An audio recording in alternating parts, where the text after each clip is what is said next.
Hey everyone, welcome back. You know those make money online apps everyone's talking about? We're diving into those today. Yeah, the ones promising to turn your phone into like a money-making machine. Exactly.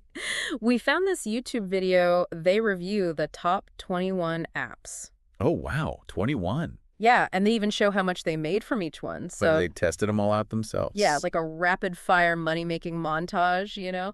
But I can imagine. So did it actually work? Like, did they get rich? that's what we're going to find out. Let's just say some of these claims had me wondering, raised an eyebrow just a little bit. Yeah, it's easy to get caught up in the hype with this stuff. Totally. So, should we jump right in? Yeah, let's do it. Okay, so the YouTuber starts off with this app, Repocket. It's all about passive income. Passive income, that's a hot topic these days. Yeah. Right. Everyone wants to make money without, doing anything. Exactly. So what's the catch with this app? Well, they say you can earn by just sharing your internet bandwidth. Like renting out your internet connection. Yeah, basically. Sounds almost too good to be true, right? It does make you wonder, is that even like legit? I mean, sharing your internet?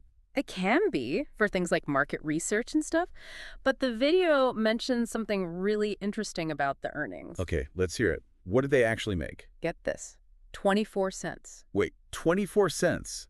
For how long? A full 24 hours of running the app. Wow. Okay, so maybe not the cash cow they were hoping for. Definitely not a get-rich-quick scheme. No, not even close. And on top of that, did they mention anything about the data privacy aspect? Because, I mean, sharing your bandwidth, that's valuable information. Right, it made me think about that too. Like, who has access to my connection if I'm using one of these apps? Exactly, and what are they doing with it? That's not always clear. Definitely something to consider. Yeah, passive income sounds great, but not if it means compromising your privacy or your bandwidth for, what was it, 24 cents? Okay, so maybe passive income apps aren't the answer. Right, so what's next on the list of get-rich-quick schemes? Right, how about those rewards apps? Like Earn It? Oh, yeah, I've seen those. The ones where you get paid to, like, play games or take Yep, surveys. exactly. Those have to pay more than a few cents, right? Well, let's see what the video says. What was their experience? So it turns out these apps often act as like middlemen. Middlemen, what do you mean? Like they connect you to other platforms where you actually do the tasks. Yeah. Okay, so you're not even earning directly through the app itself. It seems that way. And they don't always make it super clear how much you'll earn either. It's like you could spend hours on surveys or reaching crazy high levels in a game and only end up with a couple of bucks or a gift card to like a coffee shop. Ugh. It's like they're getting you hooked on the idea of rewards without actually delivering. Right. And speaking of getting hooked, the YouTuber actually tested a bunch of game apps. They played 36 different games. Wow, 36. That's dedication. I know, right? But here's the thing, only 9 of them actually paid out. And after 16 hours of gameplay, 16 hours. Oh my goodness. they only made $6. $6 for 16 hours of work.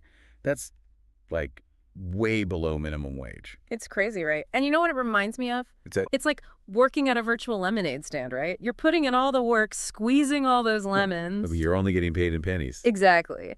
And while you're busy making that virtual lemonade, these apps are probably collecting tons of data about you. You're right. That's another layer to this whole thing. It's not just about the time you're spending, but also the information these apps are gathering. It's like they're profiting off our desire to make easy money while also profiting off the data we generate along the way. It's a double-edged sword, for sure. Okay, speaking of things that sound too good to be true, this next app is a wild one. It's called Macadam, and they claim you can get paid to walk. Wait, what? Get paid to walk? Like, just for walking around? Pretty tempting, right? I mean, I like walking, and I like getting paid, so that's a catch. Well, the creator of this video, they dug into the details. Okay, and? You ready for this? To cash out a whopping $15. $15, okay. That doesn't sound too bad. Hold on, you have to walk 400 kilometers. 400 kilometers. That's like 250 miles. Yeah, you practically be training for a marathon just to make a few bucks. That's insane. Who has time for that? Right. And think about it. This app, it has to track your location constantly to make sure you're actually walking all those miles. Oh, yeah. So they're definitely collecting a lot of data, like where you go, when you go there, how long you stay. It makes you wonder if those $15 are really worth it when you consider the potential privacy trade-offs. Exactly. It's like, what are they doing with all that location data? Are they selling it to advertisers, using it to target us with even more ads? It's something to think about, for sure. So it doesn't seem like these apps are going to make us millionaires anytime soon. Right. I think we can safely say that. But here's the thing, this YouTuber we're deep diving into, they actually do make money online. Oh, really? Hmm. So how are they doing it if not through these apps? That's the interesting part. They talk about their experience with like Medium and YouTube. Okay, so more like content creation. Yeah, exactly. And they make a good point. It's not about chasing those quick rewards from apps. It's about providing value, right? Like actually offering something useful or entertaining. Yeah, and that takes time to build. I mean, you have to gain people's trust. For sure. And it's not just about throwing something together quickly and hoping it goes viral, right? Yeah. So like with the Medium thing, they found people were willing to pay for well-researched articles, stuff that actually teaches you something new.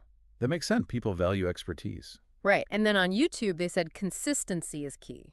Consistency, like Yeah. uploading regularly. Exactly. And not just random videos, they focus on a specific audience, people who are really interested in learning about like online business. So finding your niche, That's basically. exactly. And that seems to work well for them. But what about the whole monetization side? Like, how does that actually happen? Well, the takeaway from this video is that monetization should be a byproduct, not the main focus. Okay, so you're not just trying to squeeze every penny out of every clip. Right.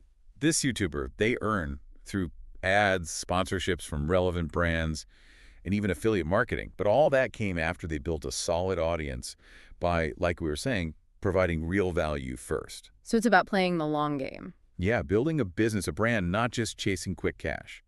It's interesting, though, because even when we shift away from these apps and towards more sustainable methods, we still have to think about the whole data side of things. Right. Yeah. Yeah, that's the thing with the internet, right? It's built on data. And that's where these apps, they really get you. Like they're using our desire for quick cash against us. Exactly. Dangle that easy money, bury the data collection stuff in the fine print, and boom. It's kind of ironic, don't you think? We started out talking about making money online. And now we're basically talking about digital ethics. Right. Like, what are we actually valuing here? A few bucks or our online privacy and all that? And our time. Let's not forget about that. True. We could be spending all that time building something real. Instead of chasing virtual pennies, you know. It's like that saying, give a man a fish, feed him for a day, teach a man to fish. Feed him for a lifetime. Yeah. But in this case, it's more like show someone an ad-filled app that promises fish. And they'll spend all day trying to catch virtual bait. Exactly. It's all a distraction, really. It is. And imagine if we all took that energy, that focus, and put it towards something, more meaningful. So for someone listening right now who's like, okay, I'm done with the app hustle, I want to build something real, what's one thing they can do, like, right now? I think it comes down to this. Ask yourself, what can I offer the world? Not what app will pay me for doing the bare minimum. It's about creation, not just consumption. Yes. And once you figure out what you can offer, then you can start building. Yeah. A blog, a YouTube channel, whatever. It's about finding your value, not letting an algorithm decide it for you. Exactly. Well said. And on that note, a huge thanks to everyone for joining us on this deep dive. We'll catch you next time.